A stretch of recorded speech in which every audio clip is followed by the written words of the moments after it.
আমাদের কাছে signature confirm করার সময় ধরা পড়ে গেছে। তা যেই পার্টি যেই ক্লায়েন্ট এরকম সিগনেচার জাল করে, আমরা কি সাথে সাথে মানে এমনি আমরা এটা অবশ্যই এখানে বলা ঠিক না, আমরা এসটিআর রিপোর্ট প্রসিডিউরে আগাচ্ছি, কিন্তু কথা হলো যে আমরা কি আইনগত অন্য কোনো ব্যবস্থা যা তার বিরুদ্ধে সাথে সাথে মামলা করতে পারি কি আমরা? আচ্ছা, সিগনেচার জালের যে ব্যাপারটা, এটা একটা কিন্তু ক্রিমিনাল অফেন্স, ঠিক আছে? তো এই ধরনের কেস যদি কোনো ক্লায়েন্ট ঘটায়, সেটা এক্সপোর্টার হোক ইম্পোর্টার হোক, আমরা তার বিরুদ্ধে অবশ্যই আইনগত ব্যবস্থা নিতে পারি এবং তার বিরুদ্ধে আমরা ক্রিমিনাল কেস করতে পারি।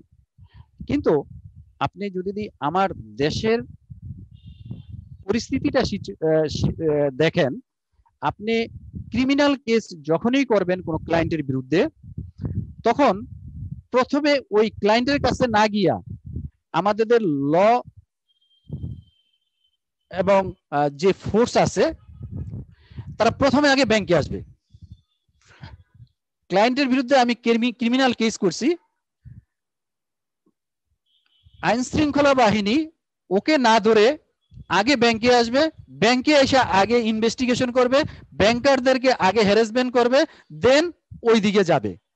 তো আমরা এই ধরনের কেসে যেহেতু আমাদের হ্যারাসমেন্ট হওয়ার একটা সম্ভাবনা থাকে, এই জন্য এই ধরনের কেসে আমরা আসলে ক্রিমিনাল অ্যাকশনে যাই না। এটা হলো একটা কারণ।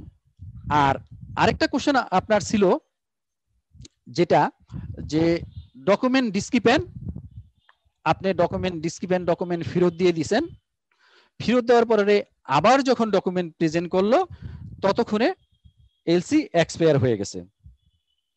এই ধরনের ডকুমেন্ট আপনি অ্যাকসেপ্ট করবেন কি করবেন না?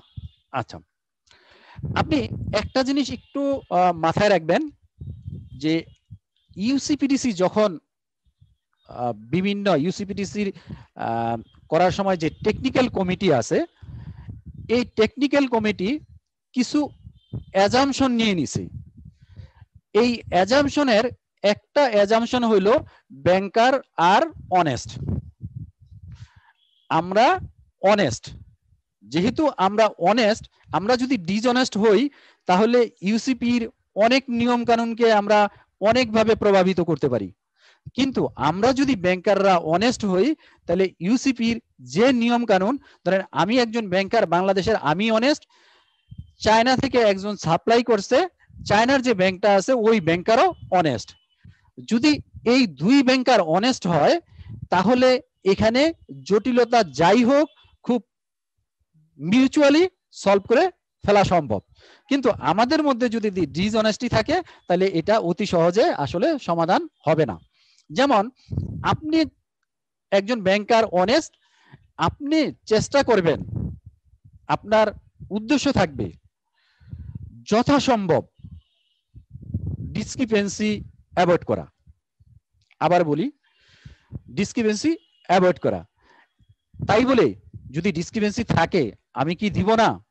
আমি অবশ্যই ডিসক্রিপেন্সি থাকলে ডিসক্রিপেন্সি দিব, কিন্তু ডিসক্রিপেন্সি দিয়ে ডকুমেন্ট ফেরত দিব বা ডকুমেন্ট ফেরত দিয়ে দিব, সেটা এক্সট্রিম সিচুয়েশন না হলে আমি ডকুমেন্ট ফেরত দেব না। ইলিগাল পণ্য ছিল, একটা ইলিগাল আইটেম ছিল ওটাতে। আমি আসতেছি আপনার পয়েন্টে আসতেছি। আপনি চিন্তা করেন একজন সাপ্লায়ার সে শিপমেন্ট করছে, গুডস কিন্তু আপনার পোর্টে চলে আসছে, গুডস আপনার পোর্টে ডকুমেন্টে ডিসক্রিপেন্সি থাকতে পারে, আপনি সেই ডকুমেন্ট ডিসক্রিপেন্সি দেখায় ফেরত দিয়ে দিলেন। ডকুমেন্ট যেহেতু আপনার পোর্টে আপনার কাছে চলে আসছে, আপনার উদ্দেশ্য হওয়া উচিত যে এই ডকুমেন্ট কিভাবে রিলিজ করা যায়, যেই ভাবে রিলিজ করলে ওইদিকে সাপ্লায়ারেরও ক্ষতি হবে না, আমার ইম্পোর্টারও ক্ষতি হবে না। তাহলে যদি ইলিগ্যাল ইস্যুটার না আসে তাইলে আমি ধরেন ফেয়ার গুডস, বৈধ গুডস, ডকুমেন্ট ডিসক্রিপেন্ট আছে, ডিসক্রিপেন্সি আমি রেফার করব সাপ্লায়ার ব্যাংকে এজ ওয়েল এজ আমার অ্যাপ্লিক্যান্টকে। অ্যাপ্লিক্যান্ট অ্যাকসেপ্ট করতে পারে, নাও করতে পারে। সাপ্লায়ারকে যখন আমি সাপ্লায়ারের ব্যাংকে যখন রেফার করব, সে যেহেতু গুডস পাঠাই দিছে, সো সে তার তো এখন আর কিছু করার নাই, সে ওই ডিসক্রিপেন্সি মেনে নিয়েই চাবে সে যাতে পেমেন্টটা পায়। আমার ইম্পোর্টার যদি অ্যাকসেপ্ট না করে, তাহলে তার কারণ হতে পারে সেটা হলো গুডসের দাম কমে গেছে। এক মানে সচরাচর যে ঘটনাগুলো ঘটে, গুডসের দাম কমে গেছে, এই জন্য উনি এটা রিলিজ করবে না। অথবা উনি মিস ডিক্লারেশনে গুডস ইম্পোর্ট করছে, মিস ডিক্লারেশনে গুডস ইম্পোর্ট করছে, যেটা কাস্টমসে আসলে ধরা পড়ে গেছে। এখন আসেন অবৈধ পণ্যের যে ব্যাপারটা, অবৈধ পণ্য, এখানে এই অবৈধ পণ্য এটা কি শিপমেন্ট হওয়ার পিছনে সাপ্লায়ার দায়ী না আপনার ইম্পোর্টার দায়ী? আপনার কাছে কি মনে হয়েছে ওই ডকুমেন্টের ক্ষেত্রে? স্যার এটা অনেকটা আপনার কেসের মতোই, মানে এপারের ওপারে দুইজনে একই ব্যক্তি, আমরা পরে বুঝতে পারছি। সো এখানে দুজনে লায়াবল। হ্যাঁ, অবৈধ না, ঠিক একটা পারমিশেবল আইটেম, সো উইদাউট পারমিশন আসছে, যেটা আমরা এলসি তে দিয়েছিলাম না, এবং বিল ডেটটা ছিল এলসি ইস্যু ডেটেরও আগে। মানে আরো অনেকগুলো ডিসক্রিপেন্সি ছিল আর কি এটাতে। গুড। তাহলে যেহেতু এই পাশে এবং ওই পাশে একই ব্যক্তি, তাহলে আপনি যখন ডকুমেন্ট ফেরত দিবেন, এই পাশের আপনার ইম্পোর্টারও কিন্তু চাবে না যে ডকুমেন্ট ফেরত দেন, ঠিক আছে? হ্যাঁ, চায় না, সে চায় না ডকুমেন্ট ফেরত দেন, চায় নাই। কিন্তু আপনি যখন বুঝতে পারলেন যে এখানে ইললিগ্যাল পণ্য আছে, আপনি ডকুমেন্ট ফেরত দিয়ে দিলেন। ব্যাংকারের একটা সোল জাজমেন্ট আছে না, আপনি সেই সোল জাজমেন্টটা খাটাইছেন, ডকুমেন্ট ফেরত দিয়ে দিবেন। আপনি বুঝতে পারছেন দুই পাশে একই ব্যক্তি, সো ডকুমেন্ট ফেরত দিয়ে দিবেন, অবৈধ গুডস আছে। এই ডকুমেন্ট কি হবে সেটা নিয়ে আপনার আর ভাবারই দরকার নেই, আপনারা চিন্তা করারই দরকার নেই, কারণ আপনি নিশ্চিত হতে পারছেন বা আপনি কনফার্ম হতে পারছেন যে এখানে আসলে অবৈধ পণ্য আছে বা মিস ডিক্লারেশনের পণ্য আছে। আপনি যদি ওইটাকে মিনিমাইজ করতে যান, ওইটার সাথে আপনার ইনভলভমেন্ট চলে আসতে পারে। আপনি এন্ডোর্স করবেন, গুডস রিলিজ করবে, গুডস রিলিজ করতে গিয়ে রিলিজ করলো মিস ডিক্লারেশনের গুডস, আপনার কাস্টমসকে ম্যানেজ করে সে রিলিজ করলে পরবর্তীতে এটা যখন বের হবে, তখন আপনি এন্ডোর্স করছেন, এই এন্ডোর্স করার দায়ে আপনাকেও দায়ী করবে। সো সিচুয়েশনটা, কোন সিচুয়েশনটাকে আপনি কিভাবে হ্যান্ডেল করবেন, এটা ডিপেন্ড করবে অনেক সময় অনেক প্র্যাকটিক্যাল ইস্যুর উপরে। না স্যার, আমার প্রশ্নটা হলো যে পরবর্তীতে যদি যখন এরকম ডকুমেন্ট আবার পরে পাঠিয়েছে, কারেকশন করে আবার পাঠিয়েছে, হ্যাঁ, কিন্তু মানে বিএলটাকে ম্যানিপুলেট করে পাঠিয়েছে। এখন আমার কথা হলো যে যদি এই ধরনের কেস না হয়, নরমালি যেটার আমরা ডকুমেন্ট ফেরত দিই, হ্যাঁ, সেই ক্ষেত্রে কি পরবর্তীতে আবার এলসি এক্সপায়ার্ড হয়ে যাওয়ার পরে ডকুমেন্ট যদি আসে, ক্লিয়ার হয়ে ডকুমেন্ট আসে, তাহলে কি সেক্ষেত্রে আমরা ক্লায়েন্টকে ডকুমেন্টটা কি হ্যান্ডওভার করব? প্রথম কথা হলো আপনার কোশ্চেন যেটা, সেটা হলো সেকেন্ড টাইম ডকুমেন্ট পাঠাইছে, এই ডকুমেন্ট আসতে আসতে এলসি এক্সপায়ার করছে, ঠিক আছে? আপনি ফার্স্ট টাইম যে ডকুমেন্ট পাইছেন ওই ডকুমেন্ট আপনি রিটার্ন দিয়ে দিবেন, সেকেন্ড টাইম যখন আপনি পাইছেন তখন এলসি এক্সপায়ার, সো এইটা এলসি এক্সপায়ার হিসেবে ট্রিট করতে হবে। সেকেন্ড টাইম ডকুমেন্ট ও যদি কারেকশন করে দেয়, সেই কারেকশনটা যদি উইদিন দা ভ্যালিডিটিতে হতো, তাইলে হয়তো আমি একভাবে চিন্তা করতাম, যেহেতু এলসি এক্সপায়ার করছে, এখন আর ওই এলসির ডকুমেন্ট আমার অ্যাকসেপ্ট করার কোনো ওয়ে নাই। স্যার এখানে একটু অ্যাড করতে চাচ্ছিলাম স্যার। জি অবশ্যই। যেহেতু এলসি এক্সপায়ার্ড হয়ে গেছে, এখানে স্যার আর ইউসিপি এক্সিস্ট নাই, এটা outside the UCP, banker customer রিলেশনশিপের উপর বেস করে আসলে আমি ডকুমেন্টটা ওকে দিব কিনা ওটা ডিপেন্ড করবে।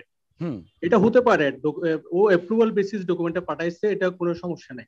জি জি জি, আমি আপনার সাথে আরেকটু অ্যাড করি।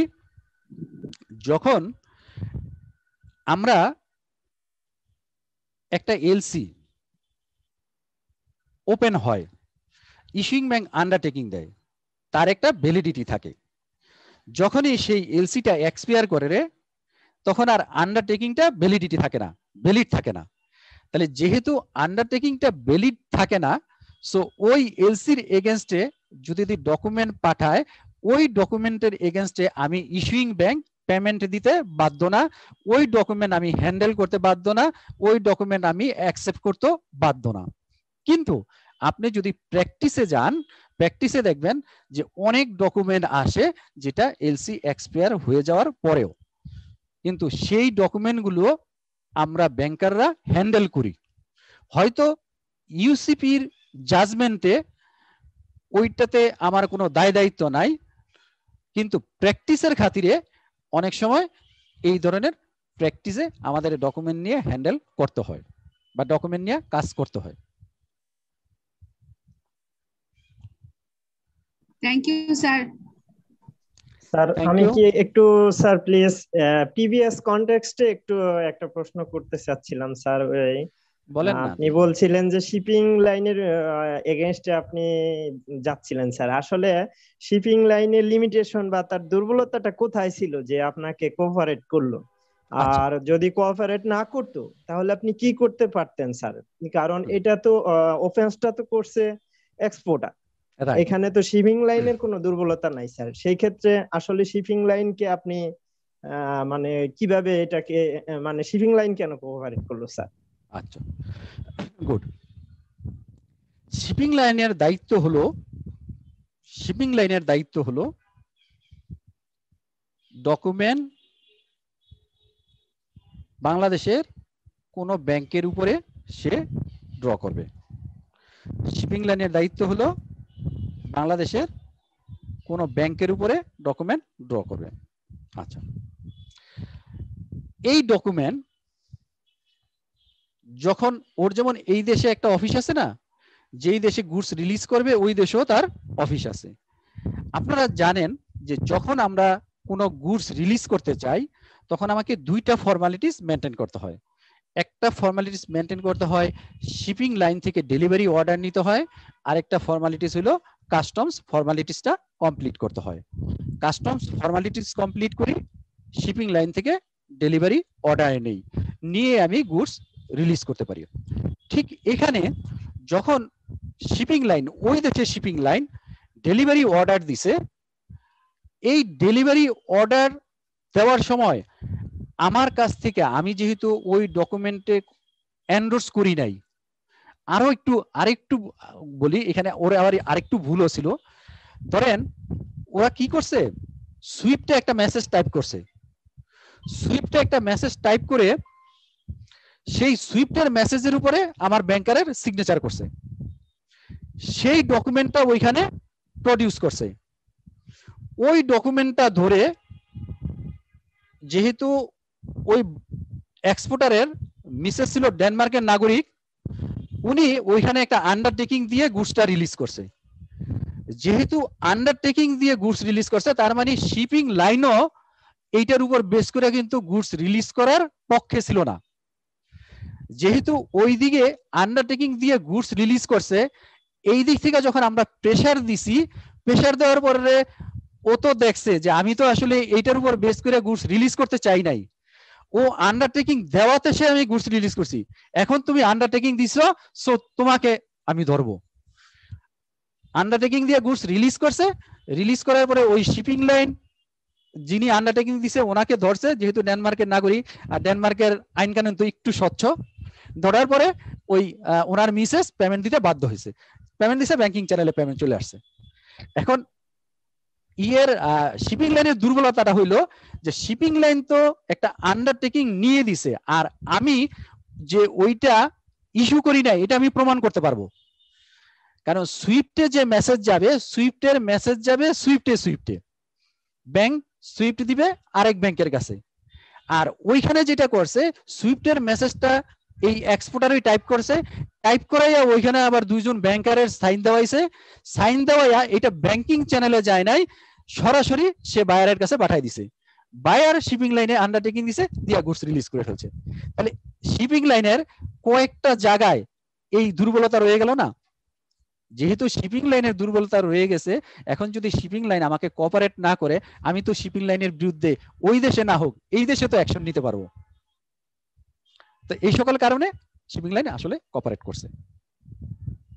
ঠিক আছে, আর থ্যাংক ইউ স্যার।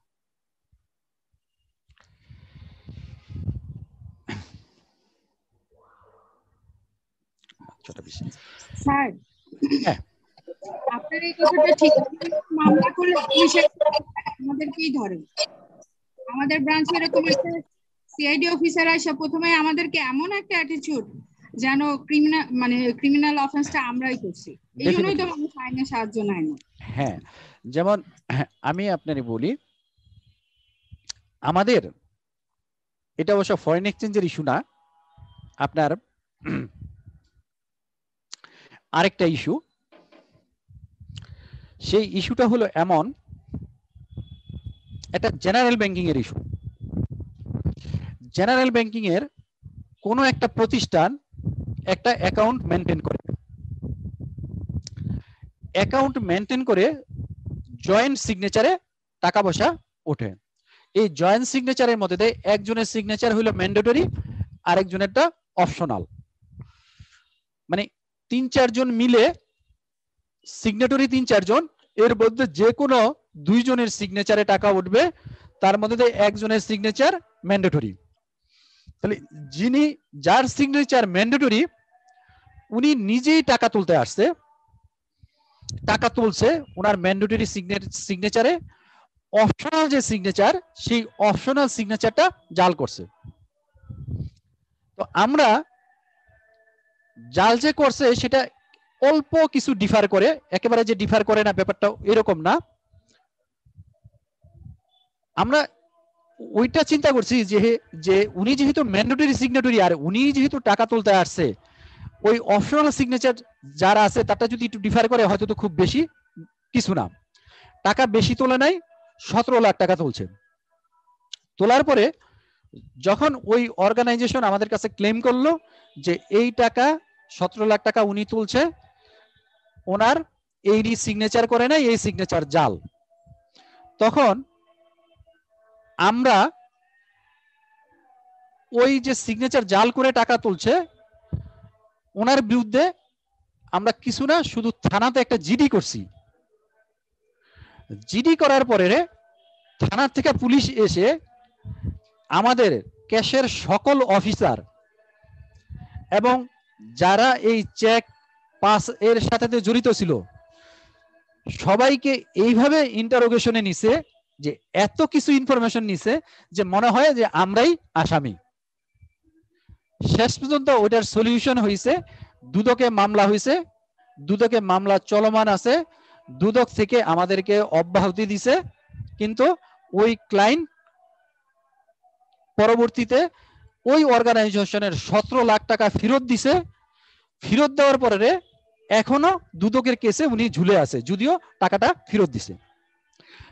তো আমরা আসলে ব্যাংকার যারা, আমাদের তো খুব সহজে ধরা যায়, এই জন্য আমরা যখন ওই ক্রিমিনাল ইস্যুর সাথে নিজেদেরকে জড়াবো তখন আমাদেরকে নিয়েই আসলে আইন শৃঙ্খলা বাহিনী বেশি হ্যাসেল করবে। এই জন্য আমরা আসলে সচরাচর ক্রিমিনাল ইস্যুতে জড়াতে চাই না। মাগরিবের আজান দিছে। আচ্ছা, মাগরিবের আজান হয়ে গেছে, আমরা ক্লাস কি আর কন্টিনিউ করব না শেষ করব? স্যার সেটা আমরা পার্টিসিপেন্টদের কাছেই শুনি। আপনারা কি নামাজ পড়ে আবার শুরু করবেন নাকি একবার শেষ করে নামাজ পড়বেন, কোনটা? শেষ করে দিলে ভালো হয় স্যার। শেষ করে নামাজ পড়লে ভালো হয়। আচ্ছা, শেষ করে দিয়ে নামাজ পড়লে ভালো হয়। তাহলে শেষ করতে হলে আবার বেশি সময় নেওয়া যাবে না, তাহলে নামাজ নষ্ট হয়ে যাবে, তাই না? স্যার আমার একটা কোশ্চেন, অনেক আগের কোশ্চেন স্যার, আপনার সাথে এর মধ্যে কথা হয়েছে ওই বন্ড নিয়ে স্যার, বন্ডের নিয়ে। হ্যাঁ হ্যাঁ, বন্ডের ওই স্যার, আমার একটা বন্ডের ক্লায়েন্ট, সে হলো তার ওই ওই যে বস্ত্র অধিদপ্তর হলো তার পোষক, তো ওখান থেকে সে রেকমেন্ডেশন পেয়ে 4 কোটি টাকার একটা অ্যাডহক রেকমেন্ডেশন পাইছে ইয়ারলি। হ্যাঁ, 6 মাসের 2 কোটি, 1 বছরের 4 কোটি। সেই রেকমেন্ডেশন দিয়ে সে সিসিআইএনডি থেকে ওই আইআরসি করাইছে 4 কোটি টাকার লিমিট। ঠিক আছে, এখন 4 কোটি টাকার সে লিমিট অ্যাবজর্ব করে ফেলছে, এখন সে আরো চাচ্ছে এটার এগেইনস্ট এলসি।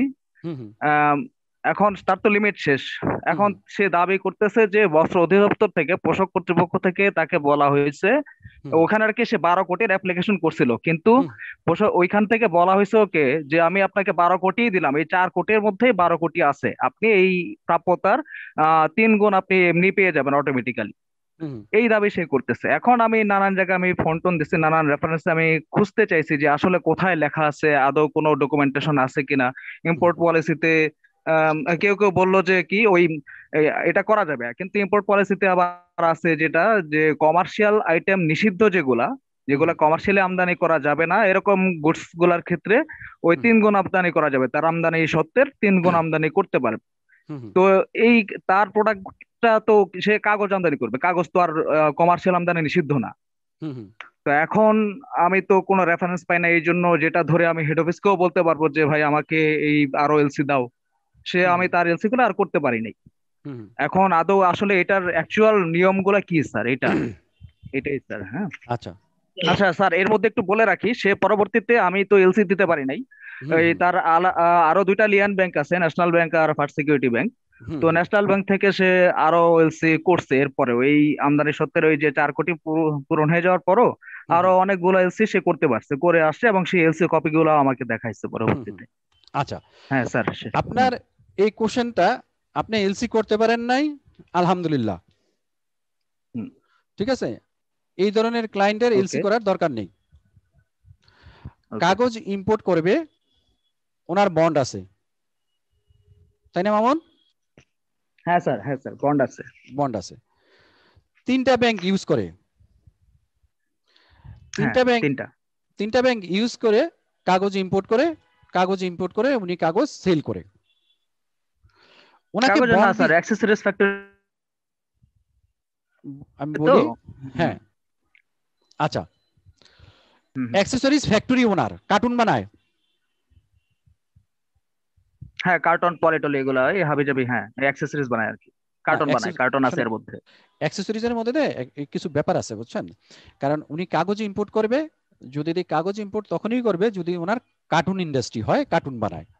আর কার্টুন ছাড়া তো আসলে অনেক ধরনের অ্যাক্সেসরিজ হয়, সেগুলো যদি সেগুলোর ফ্যাক্টরি হয় তাহলে ওনার তো কাগজ ইম্পোর্ট করার প্রয়োজন পড়বে না। স্যার আমি ওটা ক্লিয়ার করি নাই বোধহয়, তাহলে ও লেবেল টেবেলও বানায়, প্যাকেজিং ম্যাটেরিয়াল যা যা আছে সবই সে তৈরি করে আর কি। আচ্ছা হ্যাঁ, তাহলে ওকে যে বন্ড দিছে, বন্ডের একটা প্রাপ্যতা থাকে কিন্তু। হ্যাঁ স্যার, প্রাপ্যতা আছে। সেই প্রাপ্যতাতে কি আছে, কি আইটেম আছে? 1000 টন আছে তার নানান আইটেম। ওই এর মধ্যে তার ওই যে আর্ট কার্ড আছে, সেলফ অ্যাডহেসিভ না, ডুপ্লেক্স বোর্ড টোড এগুলো আছে, ইঙ্ক আছে। আচ্ছা মামুন, ওই প্যাকেজিং ম্যাটেরিয়াল। হ্যাঁ স্যার, আপনি কি কালকে অফিসে যাবেন? কালকে তো ট্রেনিং, আপনার ট্রেনিং শেষে, হ্যাঁ আমি আপনার ট্রেনিং শেষে বন্ডের যে প্রাপ্যতাটা, বন্ডের প্রাপ্যতার একটা কপি আমাকে দিবেন, দেওয়ার পরে আমি আপনার এটার সলিউশন দিব। স্যার আমি কালকেই দিব, কালকে সকালেই দিব, আমি ওইখান থেকে আনাই দিব, সমস্যা নেই, আমার ব্রাঞ্চে তো আছেই। ঠিক আছে মামুন, আপনার এই কোশ্চেনটা রইলো। Okay sir, thank you. এটা নিয়ে অনেক কনফিউশনে থাকি স্যার আমরা, এটা আসলে আচ্ছা এটা ওই ওর প্রাপ্যতাটা পাইলে আমি ক্লিয়ার করব। জি স্যার, জি এটা যেন ক্লিয়ার হয় স্যার, আমরাও যেন শুনতে পাই ইনশাআল্লাহ। আপনাদের এই যে লাস্টে যে আমার সেশন আছে ওইখানেই আমি ক্লিয়ার করব আশা করি। আচ্ছা স্যার, আর কোনো কোশ্চেন আছে?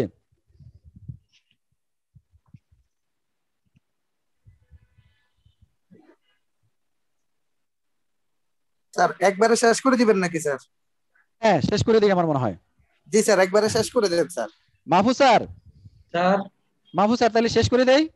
শেষ করে দেন আপনি স্যার, শেষ করে দিবেন, কিন্তু শেষ কথাটা শুনতেই যেন কেমন কষ্ট হচ্ছে, কারণ এত সুন্দর সেশন আপনি নিচ্ছেন, এত সুন্দর ভাবে প্রশ্নের উত্তর দিচ্ছেন, এটা শুধু আমারই ভালো লাগছে কিনা আমি জানি না, আমাদের পার্টিসিপেন্টদের কতটুকু ভালো লাগছে সেটা আমি আপনার অবসরে প্রশ্ন করবো, আপনার সামনে না, আপনার সামনে ভালো লাগছে স্যার। আসলে যে স্যারের সামনে বলেন না, স্যারের অনুপস্থিতিতে আপনাদের প্রশ্ন করবো। হ্যাঁ তো স্যার, তাহলে কি আপনি শেষ করতে চাচ্ছেন? তাই না, আমাদের টাইম চলে যাচ্ছে।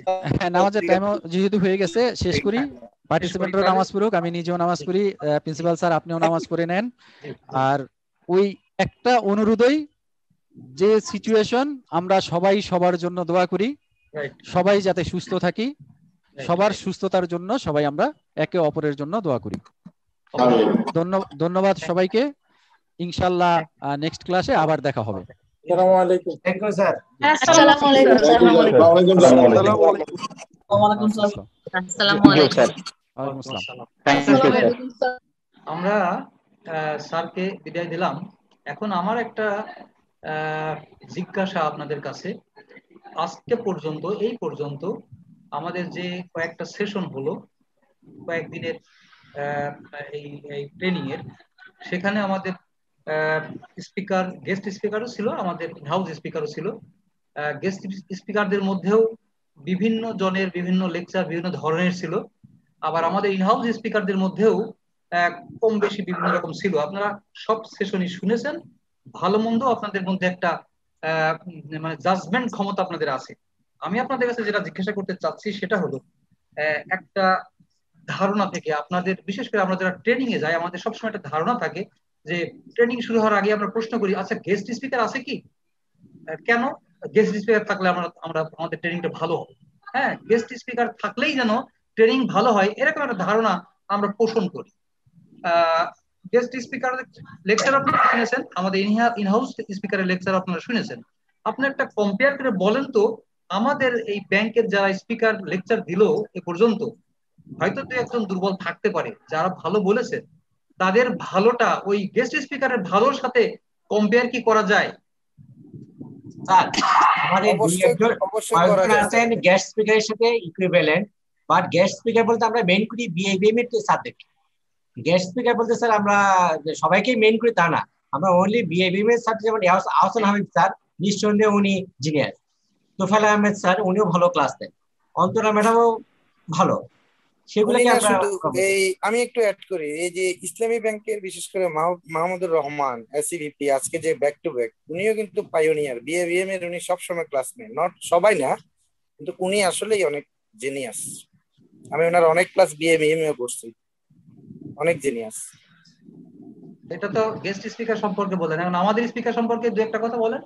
আমাদের এখানে স্যার অনেক ভালো ভালো স্পিকার আছে, আবার কয়েকজন আছে এখন স্যার অনেক সিনিয়রও আছে, দেখা যাচ্ছে যে class up to the mark, আবার অনেক জুনিয়র আছে অনেক ভালো ক্লাস নিচ্ছে। যেমন আকমল স্যারের ক্লাসেও কিছু বুঝি নেই, আসলে গল্প করছে। স্যার আমার মনে হয় যে আসলে আমাদের এমন কিছু কিছু ইনহাউস টিচার আছে যাদের কাছ থেকে আমরা আমাদের এক্সিস্টিং কিছু কেস যেগুলো জানতে পারি, এগুলো আমাদের জন্য কিন্তু খুব ভালো স্যার। আমি হয়তো পুরোটা ফেস করি নাই স্যার, কিন্তু জিনিস জানলে আমি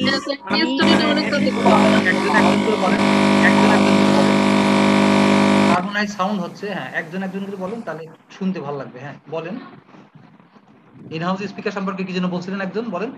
স্যার ওই যে আমাদের ইনহাউস স্পিকাররা আমাদেরকে যে রিয়েল টাইম সব কেস নিয়ে স্টাডি করেন, এগুলো আমাদের জন্য খুবই হেল্পফুল স্যার। আসলে আমরা যখন কাজ করতে যাই, রিয়েল ডেস্কে যখন বসি স্যার, তখন এরকম কিছু প্রবলেম ফেস করি যেগুলো আসলে ওনাদের কাছ থেকে জানলে আমাদের জন্য খুবই ফ্রুটফুল হয় স্যার। এই জন্য অলওয়েজ ইনহাউস স্পিকারদের কিছু কিছু মানে আমাদের খুব প্রয়োজন স্যার, এক্সপেরিয়েন্স শেয়ারিংটা খুব প্রয়োজন। স্যার আমি কি কিছু বলবো স্যার? জি বলেন বলেন স্যার।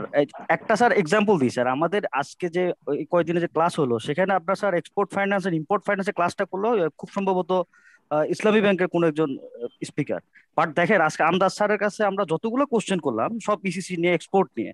তো আমার কাছে মনে হয় থিওরিটিক্যাল যে জিনিসগুলা সেগুলা আপনার গেস্ট লেকচারার হলে কোনো সমস্যা নাই, বাট যেগুলো আমাদের সাথে মানে ডিরেক্টলি ডে টু ডে অপারেশনের সাথে রিলেটেড, সেগুলো স্যার আমাদের ইনহাউস স্পিকারের দরকার, কারণ উনি তো আমাদের কাজগুলো করেন বা কি আছে না আছে জানেন। আর আমাদের যে ওই যে কতগুলো টার্মিনোলজি দেখাইলো যে এক্সপোর্ট ফাইন্যান্সের এই যেগুলো আমাদের ব্যাংকে নাই, আমাদের ব্যাংকে আমরা এগুলো ইউজই করি না, তো এগুলো দিয়ে তো আমাদের কোনো লাভ নাই। আর এখানে যারা পার্টিসিপেট মোটামুটি তারা কিন্তু কাজ করে, ডেস্ক লেভেলে কাজ করে, তো তাদের জন্য দরকার হচ্ছে আমাদের সাইফুল স্যারের মতো বা আন্দাজ স্যারের মতো গেস্ট ইনহাউস স্পিকার দরকার। আর যখন আপনি থিওরিটিক্যাল ইউসিপিটিসি পড়াবে, তখন স্যার ওই যে হাবিব স্যার হোক বা তোফায়েল স্যার হোক, ওরা ঠিক আছে স্যার। মুর্শিদ সাহেব আপনাদের হ্যাঁ তন্ময় কিছু বলছিলেন, তন্ময় সাহেব বলেন। আমাদের স্যার স্যার কেসগুলো যে শেয়ার করলো স্যার একটু আগে, আমাদের আমজাদ স্যার বা মানে সাইফুল স্যার, আমাদের মনে হয় এই কেসগুলা আমরা এটা তো অ্যানালাইসিস করবো, আমরা শিখতে পারবো। কারণ এই যে নতুন করে যে কিছু আমাদের গেস্ট লেকচারার আছেন যারা একদম প্রথম থেকে শুরু করছে বাংলাদেশ ব্যাংকের গাইডলাইন এই সেটা আমার মনে হয় না স্যার এটা আমাদের এত সময় আছে পুরোটা কভার করার, বা উনিও কভার করতে পারেন নাই। হ্যাঁ, কেস স্টাডি গুলা করলে স্যার আমরা মধ্যে শিখতে পারবো স্যার কিছু। মনে একবারে গদ বাঁধা হইলে স্যার মাথায় থাকবে না স্যার। কেস গুলা যদি নিয়ে প্রেক্ষাপট নিয়ে আলোচনা করে, তাহলে তাদের মাথায় থাকবে ব্যাপারটা যে এরকম একটা ঘটনা হয়েছিল, তো সেখানে এই পদক্ষেপটা নেওয়া হয়েছিল, এভাবে স্যার আপনার মাথায় থাকবে স্যার। না ঠিক বলেছেন তন্ময়, ঠিকই বলেছেন আপনি। কারণ হলো যে আমরা যে স্টেজে এখন আছি এখানে কিন্তু ওই যে সংজ্ঞা নিয়ে আলোচনা করার থেকে সব থেকে বেশি হলো কেস স্টাডি। কারণ হলো যে আমরা কাজ করছি ডেস্কে, প্রতিনিয়ত আমরা বড় বড় প্রবলেম ফেস করছি, এইগুলা কিভাবে আমরা ফেস করব এটাই জন্য আমাদের এখন জানা সব থেকে বেশি প্রয়োজন। আপনি যেটা বললেন আমাদের মোর্শেদ সাহেব বললেন কেস স্টাডি সবচেয়ে বেশি গুরুত্বপূর্ণ। ভালো বলেছেন। আসলে আমি আপনাদের কাছ থেকে ফিডব্যাক নিলাম, আমার একটা এক্সপেরিয়েন্স হলো, আমার একটা অভিজ্ঞতা হলো, আমার এটা জানা হলো যে আসলেই ট্রেনিং কোর্সের একটা কেসটা জানা দরকার। হ্যাঁ হ্যাঁ, একটা সংমিশ্রণ থাকতে হবে, সেখানে গেস্ট স্পিকারও থাকবে, ইনহাউস স্পিকারও থাকবে। তবে যেটা মোর্শেদ সাহেব বললেন, ভালো বলেছেন, যে সংজ্ঞা লেভেলের বা ওই কনসেপচুয়াল যে ধারণা লেভেলের যে কথাবার্তা গুলো, সেগুলো যেমন ওই যে আহসান হাবিব আছেন বা ওই বিআইবিএম এর যারা আছেন, তারা কিন্তু ওইগুলো, ওরা তো প্রফেসর, ওরা তো প্রফেশনাল প্রফেসর, ওরা ওইভাবে সুন্দর করে বলতে পারবে, ওদের মতো আর কেউ বলতে পারবে না, ওনারাই খুব ভালো করে বলতে পারবে। হ্যাঁ, সেজন্য ওনাদের আমরা ইয়ে করতে পারি। আর আমাদের যেগুলো ইনহাউস স্পিকার, তারা কিন্তু অনেক সুন্দরভাবে আমাদের একেবারে ঘরের যে সমস্যাগুলো, ঘরের মানুষই আসলে সমাধান দিতে পারে, অন্য বাইরের লোক কিন্তু সমাধান দিতে পারে না। তারা তো আমাদের কেস বলার সাথে সাথে কিন্তু আমরা স্যার আবার ইউসিপি অনুযায়ী কি করতে হবে, গাইডলাইন অনুযায়ী কি করতে হবে, সাথে সাথে সবটাই বলে দিচ্ছে। সো আমাদের বিদ্যার ওই থিওরি যে ডেফিনেশন কি আছে, এলসি ডেফিনেশন বলেন, এই 14তে কি লেখা আছে স্যার, আমার মনে হয় এই টাইপের ক্লাস আমাদের দরকার নাই স্যার। আমাদের কেসের সাথে সাথে আমরা আইনগুলোও জেনে স্যার আলোকেই আমাদেরকে ব্যাখ্যাটা দিচ্ছে দেয়। তবে স্যার বাইরের টেক্সট টিচারদের দরকার যে ওই যে তাদের কাছে আবার আপডেট অনেক কিছু, আবার আমার অনেক কিছু শেখা যায়, এগুলোও জানা যায়। তবে স্যার আমাদের ইনহাউস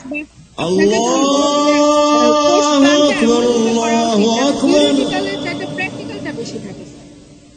থ্যাংক ইউ স্যার।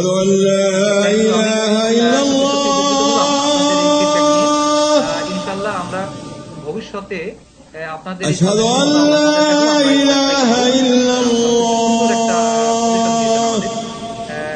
আমরা উপকৃত হলাম এবং আমাদের ঠিক আছে। Thank you. আজকের জন্য আমরা শেষ করছি, মাগরিবের নামাজের টাইম প্রায় চলে যাওয়ার মতো হয়েছে।